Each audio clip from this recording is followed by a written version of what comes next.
At my husband's funeral, my half-sister stood up and said, "My son is actually his. So, as his heir, I'll be taking half of your $1.2 million beach house." She said it like she was announcing the flavor of the wedding cake. And then she pulled out a single sheet of paper, a supposed will, David's will, one I had never seen before, one she claimed he signed just weeks before his death, one that named her baby as his biological son and rightful heir. The backyard went dead silent. Someone gasped. My father turned pale. My mother looked away like she'd just witnessed a car crash and didn't want to process what she'd seen. A few guests started whispering. My friends, our neighbors, my in-laws. Everyone stared at me. But I didn't cry. I didn't scream. I didn't throw the glass in my hand across the patio like some soap opera widow on the edge. No, I just smiled. A small, cold smile. The kind that says, "Oh, honey, I've been waiting for this." I took a sip of my water, locked eyes with her, and calmly said, "Can I see that will?" "You see, my name is Dr. Emily Tran. I'm 38 years old. I'm a cardiac surgeon. I save lives for a living. But 3 months ago, I couldn't save the one life that mattered most to me. David Lynn, my husband, my partner of 10 years, my soulmate. We lived in a gorgeous ocean view home in Santa Barbara. It was our dream house, a home we poured our hearts into, room by room, over the years. But now, that home was being claimed by a woman who couldn't even spell fiduciary without autocorrect. Her name is Vanessa, my half-sister, and she believed that crashing her dead brother-in-law's funeral with a fake will and a wild story would earn her a beach house and an easy life. But what Vanessa didn't know was this. David and I saw her coming years ago. We planned for this, prepared for it, and documented every single move she ever made. What she thought would be her payday was about to become the biggest mistake of her life.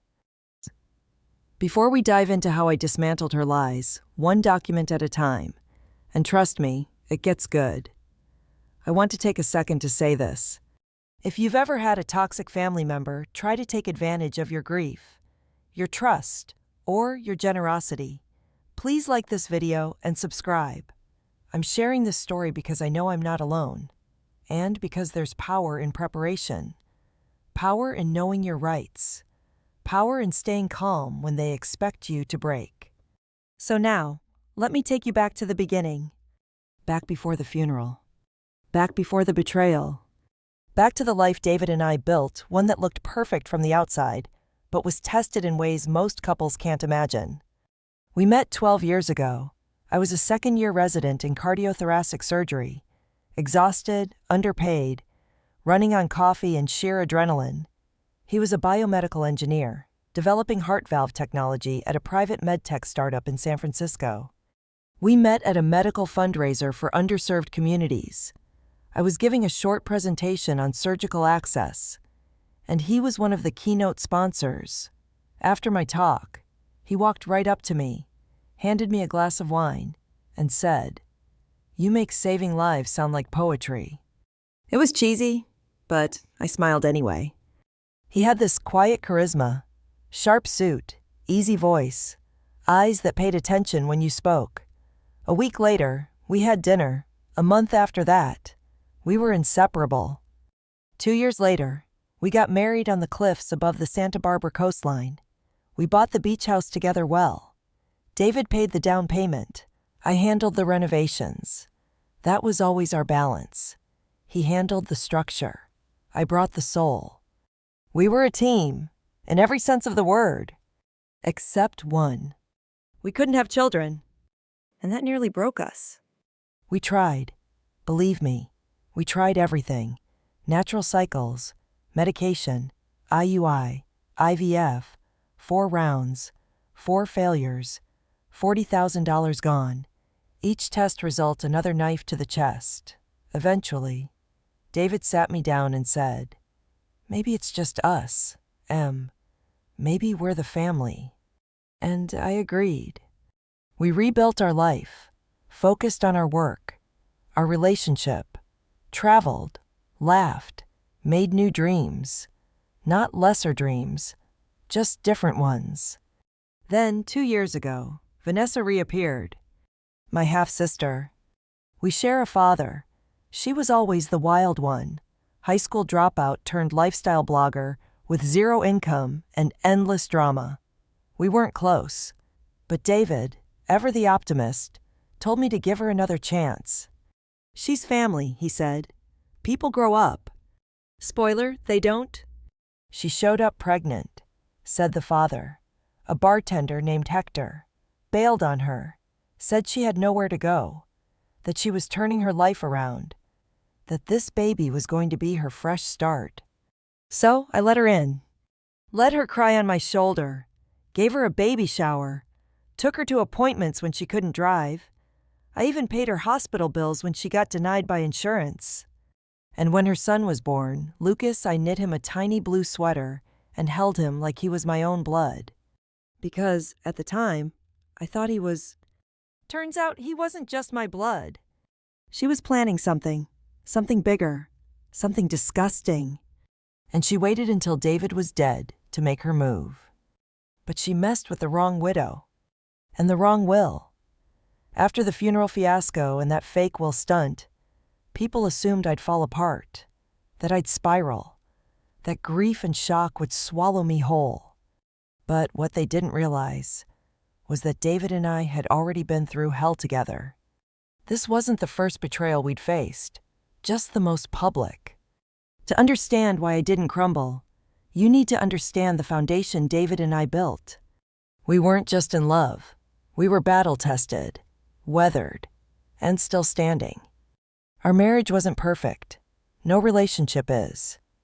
But we worked. We communicated. We protected what we had, especially after those brutal years of infertility. There's something about sitting in doctors' offices, holding hands while someone tells you your chances of having a family are almost zero. That kind of grief either pulls you apart or fuses you together. For us, it made us ironclad. That's also why the betrayal hurt in such a specific, twisted way. You see, Vanessa didn't just try to steal from me. She tried to rewrite David's legacy. She tried to erase the truth we had carefully, painfully built. And she almost got away with it. Almost. The truth is, the warning signs were always there. I just didn't want to see them. Vanessa showed up again 2 years ago, broke, pregnant, and newly single. She said the baby's father, Hector, a bartender she met during a 2-month fling, had ghosted her when she told him she was pregnant. Classic Vanessa story, full of tears, no receipts. At first, I was skeptical. I'd been burned before. But David, ever the peacemaker, convinced me to give her a chance. She's carrying a child. Em, he said, we have more than enough. What would it cost us to show a little kindness? And he was right. So, we helped. Paid her first 2 months of rent.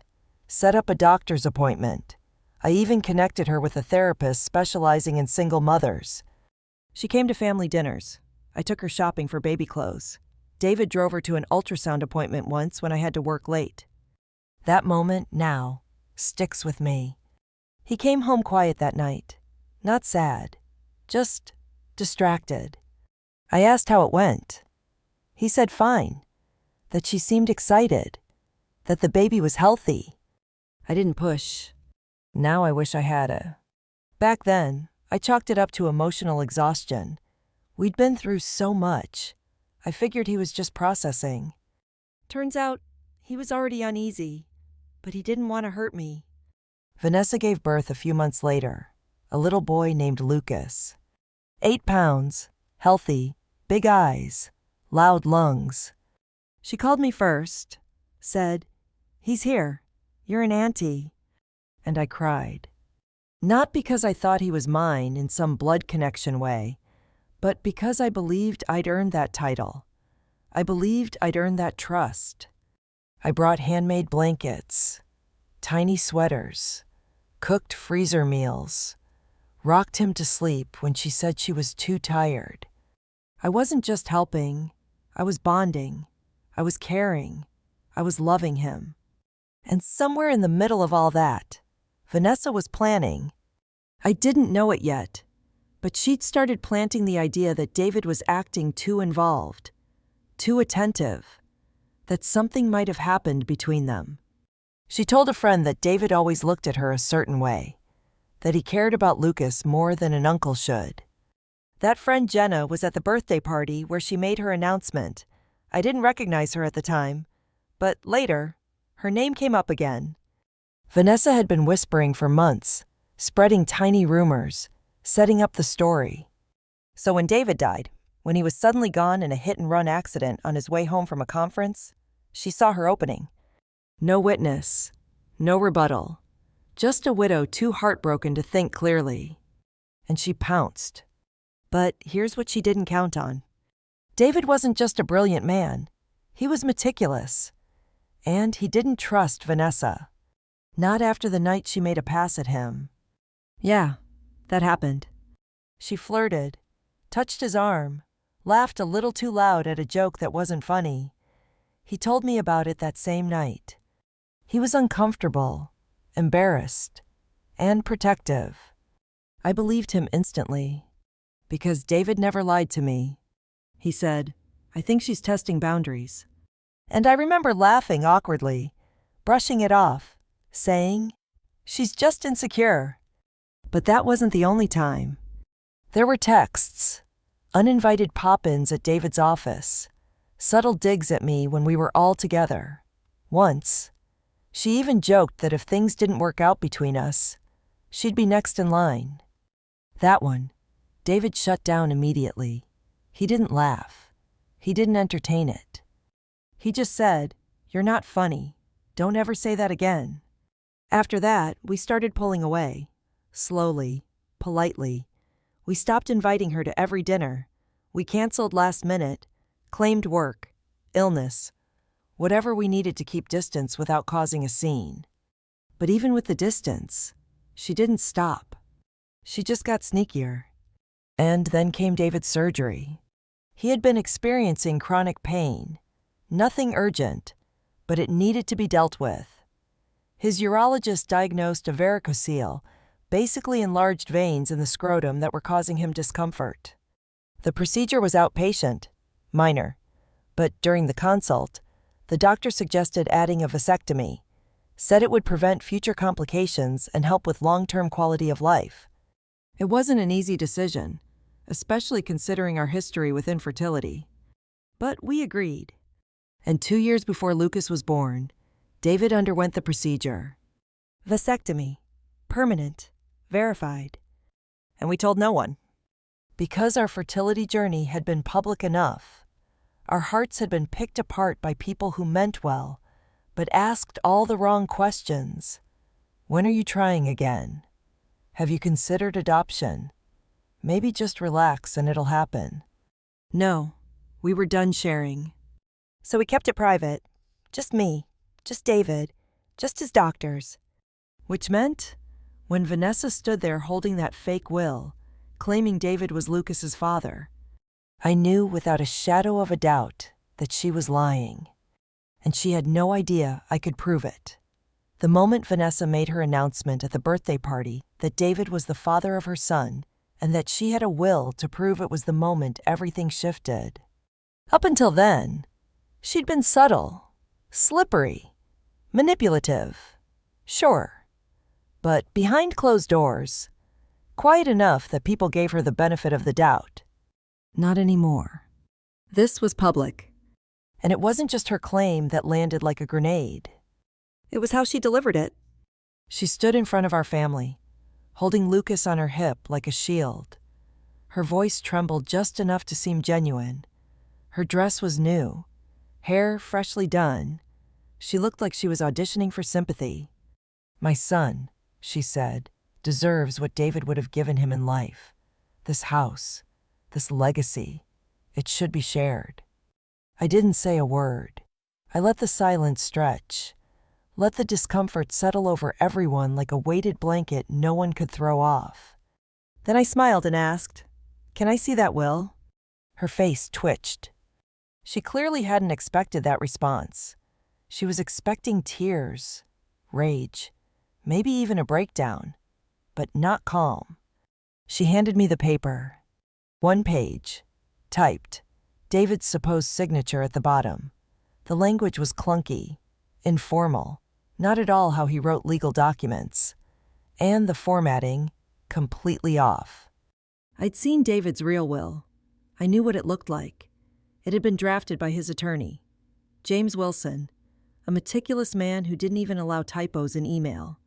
This was a joke. And the signature.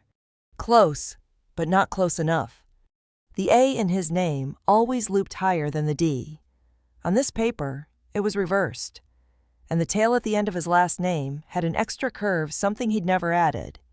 Still, I folded the paper neatly, handed it back, and said, "Thank you for showing me. I'll be leaving now." She looked stunned. "That's it?" "For now," I replied. And I walked away. What the guests didn't see, what Vanessa couldn't imagine, was that the second I got to my car, I laughed.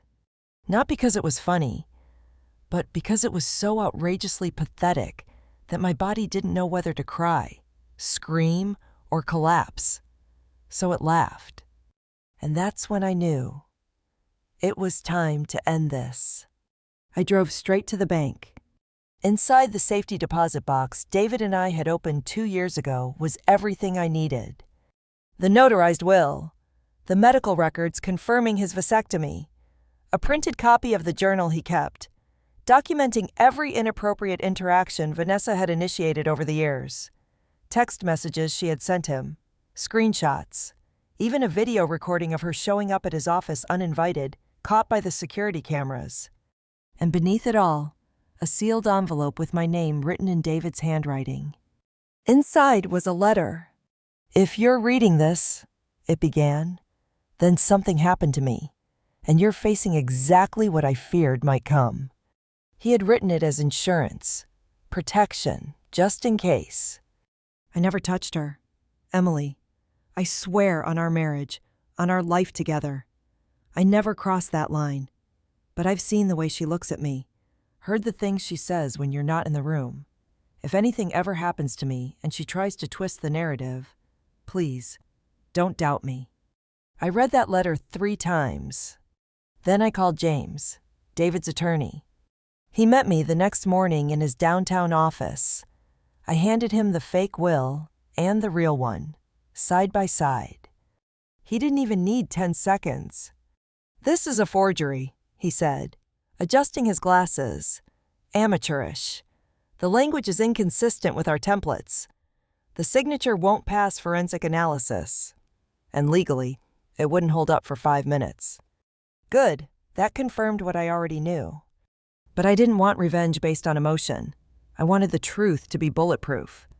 So we decided to hire a private investigator. His name was Frank Delaney, former detective. No nonsense. He asked sharp questions, took detailed notes, and promised to dig into everything. Meanwhile, Vanessa kept pushing. She texted me once, just once. It read, "I'm sure you understand what David wanted. Let's not make this messier than it needs to be. We can work something out, civilly." Civilly. She forged a will and lied about my husband fathering her child. And now she wanted civility. I didn't reply. Instead, I watched. Over the next week, she posted a series of TikToks, subtle at first videos about narcissistic family members or surviving gaslighting relatives, all set to sad piano music and baby giggles in the background. But then they got bolder. She posted one from outside the beach house, my beach house, with a caption manifesting justice for my son. Stay tuned. The comment section exploded. Some believed her, others demanded details. A few trolls called me names I won't repeat. It didn't matter, because I knew what was coming next. And when Frank called 3 days later with his report, everything clicked into place. Vanessa was drowning. $75,000 in debt, credit cards maxed, a failed business loan, eviction notice from her landlord she hadn't paid rent in 4 months, and the father of her child, Hector. Frank found him in Arizona, working at a strip mall tattoo shop under a different name. He had a warrant for unpaid child support from another relationship and a history of domestic violence. He had ghosted Vanessa the second the paternity test confirmed Lucas was his, not David's, his. And that's when I realized something terrifying. Vanessa hadn't just tried to steal my house. She had put her own child in danger. To cover her mess, to chase money, to claim a life that never belonged to her. This wasn't just about revenge anymore. It was about protection. For David's memory, for my own peace, and for a little boy too young to understand the storm swirling around him. The day I got Frank's full report was the day I stopped reacting and started planning. I wasn't going to give Vanessa the satisfaction of seeing me unravel. She wanted drama, a public meltdown, a screaming match in front of family. No, she was about to get strategy. I took a deep breath, gathered all the documents David's real will, the vasectomy records, the journal, the printed screenshots of her texts to Jenna, and put them in order. Then I called James, our lawyer. We sat in his office with the blinds closed and the city humming softly outside. I laid everything out on the table, one piece at a time, each document like a nail in the coffin of her scheme. James looked through them silently, then finally said, "Emily, this is airtight. The only question is whether you want to destroy her publicly or privately." I paused. The temptation was there, to expose her, shame her, let everyone see who she really was. But then I thought about Lucas. That sweet, innocent little boy. He didn't ask to be part of this mess. He didn't choose his mother. And no matter how furious I was at Vanessa, I couldn't bring myself to turn this into a viral spectacle. I want resolution. I told James, not revenge. I want protection. And I want control. Nothing more. He nodded. Then we give her a choice. We drafted a formal letter inviting her to my home for a discussion regarding the estate. Civil, legal, nothing that could be misconstrued as aggression. She accepted immediately. Of course she did. She thought she'd won, that I was giving in. She showed up the next afternoon, dressed to impress heels, makeup, new purse slung over her arm. Her confidence was almost theatrical. I greeted her calmly, invited her into the living room where I had already set up everything: 2 chairs, a pitcher of water, a folder of documents, and a small recording device placed on the table between us. "Before we begin," I said, "I'd like to record this conversation, just for clarity, so there's no confusion about what's said." She hesitated, just for a second, then smiled. Of course. I pressed record, stated the date, time, and confirmed we both consented, and then I leaned back and asked, "So, why don't you walk me through how you and David supposedly began your relationship?" She didn't even flinch. She had rehearsed it. Vanessa launched into her story about how she and David had crossed a line 2 years ago, how they met in secret, at a hotel, how David had promised to support her and Lucas after he was born. She claimed he had been planning to leave me. "He just didn't know how to tell you," she said softly. "He didn't want to hurt you." She even faked tears. But the thing about liars is they trip over the details. So I asked questions. What hotel? What room number? What days of the week? What food did he order from room service? What side of the bed did he sleep on? She stumbled, gave vague answers, contradicted herself twice. Then I asked, "And when exactly did he update the will?" Her voice caught. The week before he died. He had it printed and signed at home." I didn't even hide my smirk. Interesting, I said, because the real will was signed at his attorney's office and notarized 2 months before that. I slid the real will across the table. Then came the medical records. David had a vasectomy 2 years before Lucas was born. I said, it was successful, verified by follow-up testing. He physically could not have fathered your child. Her mouth opened, but no words came out. I pulled out the letter David wrote me, read it out loud. Then I placed the journal in front of her. His entries, in his handwriting, describing every advance she had made, every inappropriate comment, every time she crossed a line. You were obsessed, I said, my voice steady. And when he died, you saw an opportunity. Vanessa stared at the table, her eyes wide, silent. But I wasn't done. I pulled out the last file, Frank's report. Her debts, her eviction, the messages to Jenna. One of them read, if I play this right, I'll get half the house. I deserve it. Bridget had David for 10 years. Time for me to take something too. I let that sit. Then I finally said, so, here's what's going to happen. She didn't speak. You are going to make a full confession. In writing, signed, admitting that you forged the will, that David never fathered your son, that everything you said at that party was a lie. She blinked. And if I don't? I leaned in. I press charges, fraud, forgery. You'll lose custody of Lucas, and you'll go to jail. Silence. Then she broke. Tears, but not the performative kind. Real ones. I was desperate, she whispered.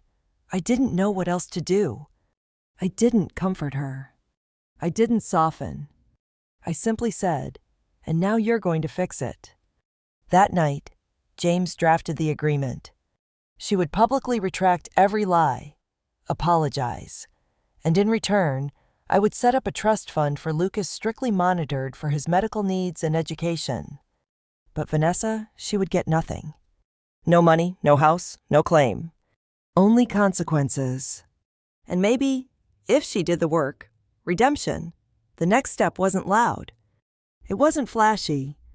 It wasn't the kind of revenge that made headlines or went viral with dramatic background music. It was quiet, controlled, surgical. The kind of revenge that leaves no blood on your hands but cuts just the same. 3 days after our conversation, Vanessa came back to the house to sign the agreement. She showed up looking like a shadow of the woman who once stood in my backyard demanding half my estate.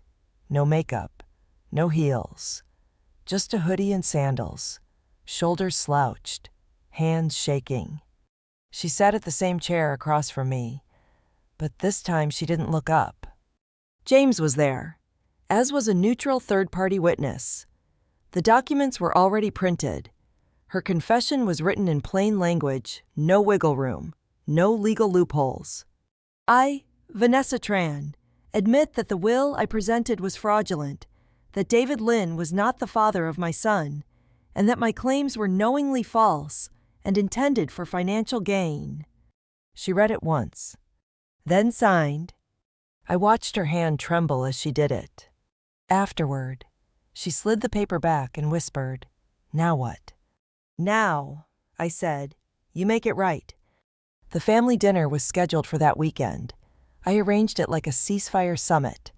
My parents, Vanessa, no Lucas, he stayed with a sitter. James didn't join, but I did record it with everyone's consent, per legal advice. I wasn't taking any more chances. The energy was tense from the start.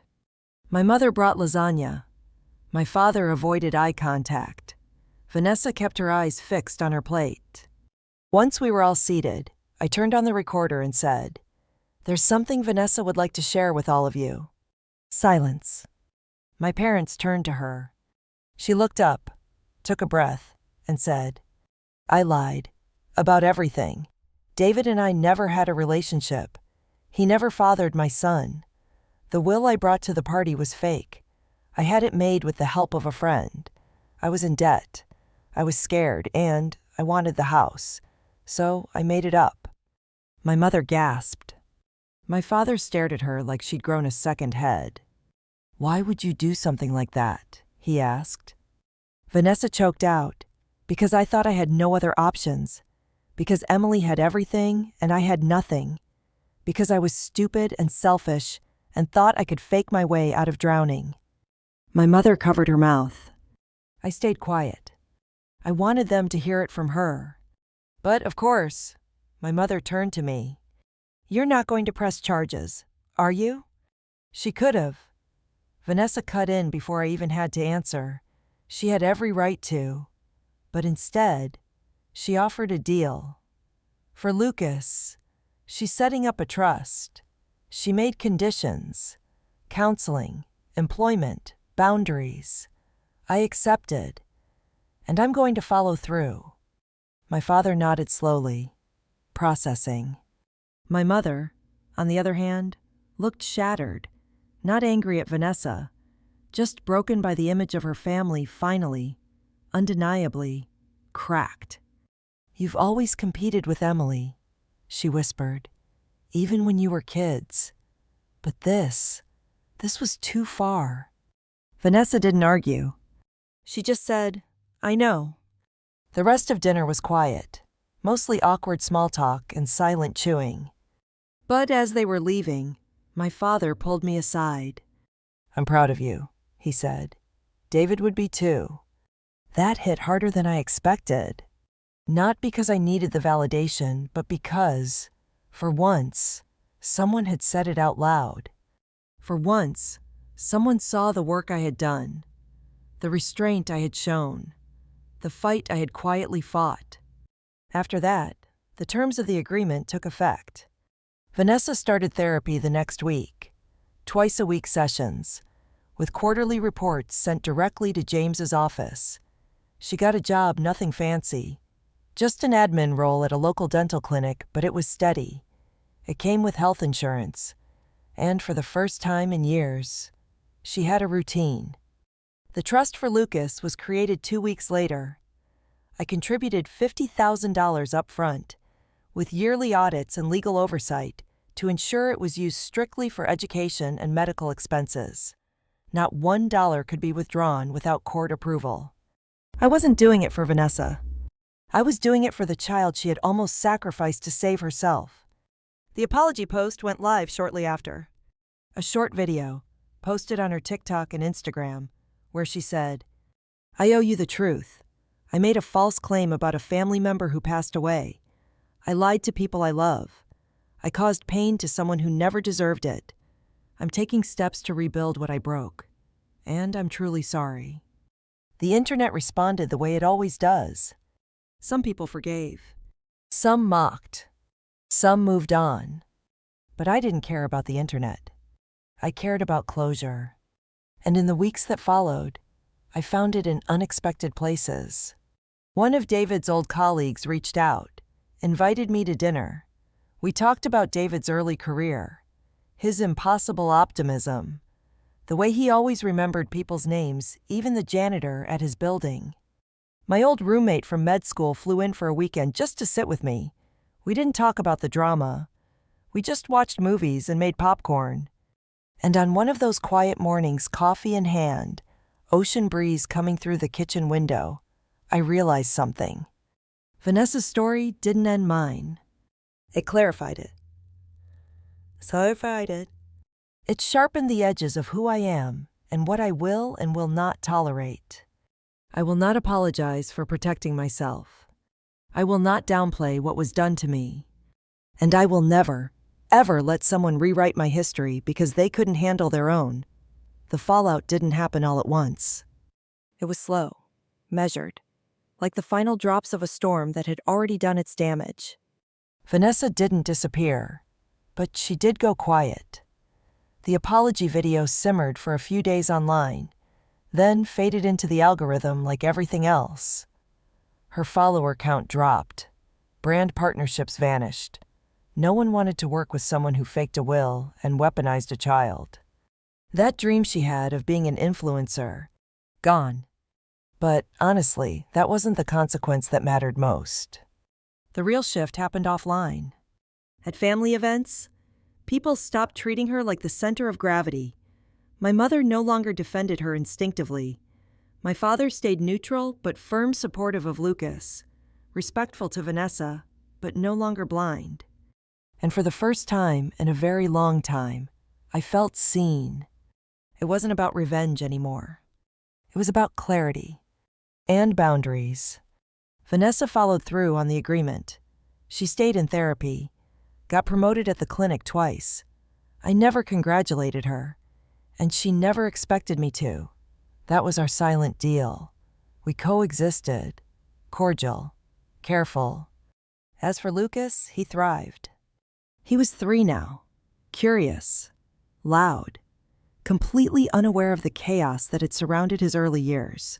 I saw him regularly, not as his aunt, not really, more like a guardian who chose to care from a safe distance. He didn't need to know everything, not yet. But one day, when he's old enough to ask questions, I'll be ready with the truth. Not to turn him against his mother, but to teach him that love is not blind. That truth matters. And that survival sometimes means doing hard things with a clear heart. My own healing didn't come in a single moment, either. There were days when I missed David so deeply it felt like trying to breathe through water. Days when I looked at our garden and expected to see him pruning the hedges with those old blue gloves. Days when I wanted to scream. Why did you leave me to deal with all of this? But even then, I knew he hadn't really left me. He had prepared for all of it. Every document, every entry in his journal, every thoughtful piece of foresight was his way of protecting me long after he was gone. He knew who Vanessa was. He knew what she might do, and he made sure I wouldn't face it alone. There's something powerful about being believed by someone who isn't here to say it out loud.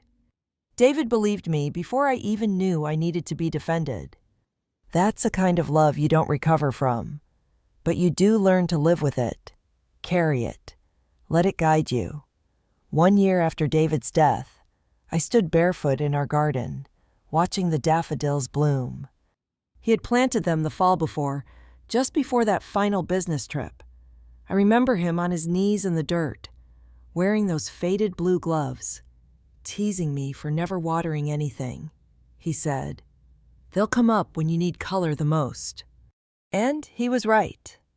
They bloomed just as I was coming out of the fog, just as the noise from Vanessa's betrayal had finally settled into something I could live with, just as I had started to feel, not whole again, but functional, stronger, different.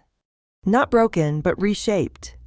In the months after everything unraveled, I took time to rebuild not just my life, but my boundaries, my perspective, and the way I saw family. I joined a grief group, 12 strangers who knew the language of loss better than anyone else. We met every week. Sometimes we shared. Sometimes we sat in silence. But always, we understood each other. I also did something else, something for David. I started the Lynn Foundation for Medical Integrity, a scholarship fund for underrepresented students in biomedical engineering. It's small, grassroots, but it's already helped 3 students pay for school. And every time I sign a letter of recommendation or read one of their essays, I hear David's voice. You don't change the world in one move. You change it one person at a time. Vanessa and I don't talk much anymore. We exchange occasional updates about Lucas, schedule pickups and drop-offs like coworkers managing a shared project. She's kept her side of the agreement. Therapy, work, stability. She seems calmer now, more grounded. Maybe she's finally realizing that survival doesn't require sabotage. I don't trust her, but I don't hate her either. Forgiveness, I've learned, is not about excusing the past. It's about releasing the weight of it. And that brings me to what I really want to leave you with. This story. It isn't about revenge. It's about resilience. It's about knowing the difference between silence and peace, between family and obligation, Between forgiveness and boundaries, we live in a world that tells women to keep the peace, to take the high road, to stay quiet for the sake of family harmony. But here's what I've learned. Harmony built on silence is just a quiet form of self-destruction. David taught me to prepare. Vanessa taught me to protect. And life taught me that sometimes the strongest thing you can do is say, "That's enough." Not loudly, not violently, but clearly. To those watching this who have dealt with betrayal, especially from someone who should have protected you, I see you. I know how lonely that place is. But I promise you there is life on the other side of that pain. Not the same life. Maybe not the one you pictured, but a real one. A strong one. Yours. Lucas is growing fast now. He loves trains and peanut butter and chasing butterflies through the backyard. He still has no idea how close he came to being used as a pawn in a game he never asked to play. And I intend to keep it that way for as long as possible. One day, I'll tell him the truth. But when I do, it'll be from a place of clarity, not bitterness. Because he deserves better than the mistakes that came before him. And so do I. So do all of us. If this story hit close to home, if you've been forced to draw lines in places you never thought you'd have to, please leave a comment, share your story, or just say hello. You are not alone, and your strength deserves to be seen. Thank you for listening. Take care of yourself. And if you take nothing else from this, take this. Prepare, protect, and never ever be ashamed of drawing a boundary, especially with people who call themselves family.